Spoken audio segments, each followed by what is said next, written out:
terhadap kemerdekaan dan kesejahteraan. Sejarah kita sendiri telah mengajarkan kepada kita bahwa ratusan tahun negara kita diduduki oleh bangsa-bangsa lain, diduduki, dan rakyat kita, masyarakat kita, budaya kita, politik kita dihancurkan dan kita menjadi milik bangsa lain dan kekayaan kita diambil. Baru ada suatu riset berapa minggu lalu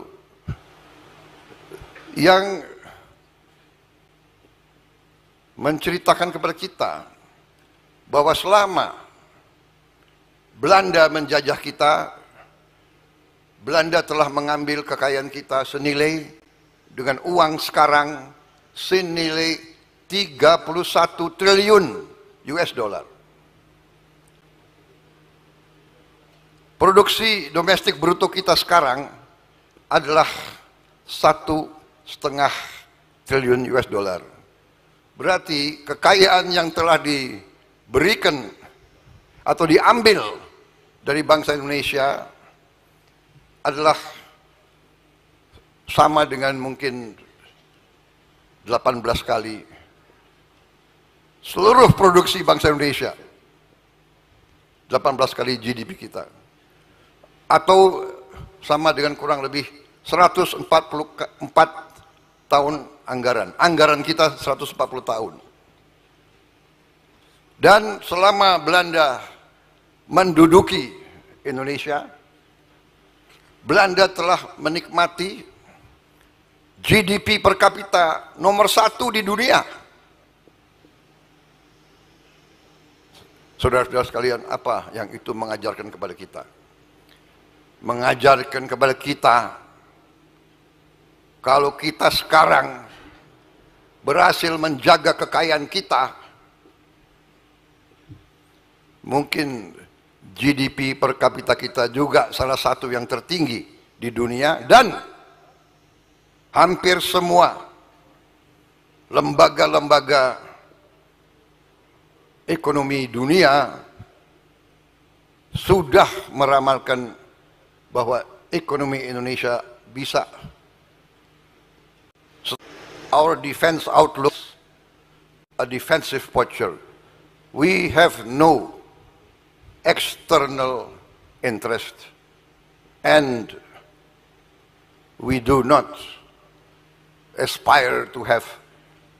We live in a small, has a lot of our people living in poverty and hunger.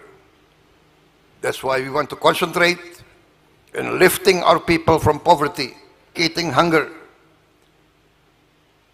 bringing education to all our children. But we realize that we must have a strong defense. There is an ancient saying in Asia: if you are wealthy, you must be strong. If you are wealthy and not strong, very soon you will not be wealthy. And this is what we've experienced. Even now, we experienced many violations of the law inside our country. Thank you very much for your attention. Thank you very much for your presence. I hope everybody will enjoy this defense. As a former soldier, I wish I can spend more time here, but I have other responsibilities, especially that of taking care of the poor and the hungry. Saya kira demikian, saudara-saudara sekalian. Karena banyak tamu-tamu, saya minta izin menghormati tamu-tamu. Karena itu sifat bangsa Indonesia, selalu menghormati tamu. Jadi karena banyak tamu, saya bicara dalam bahasa Inggris. Minta maaf. Kita sangat hormat sama tamu.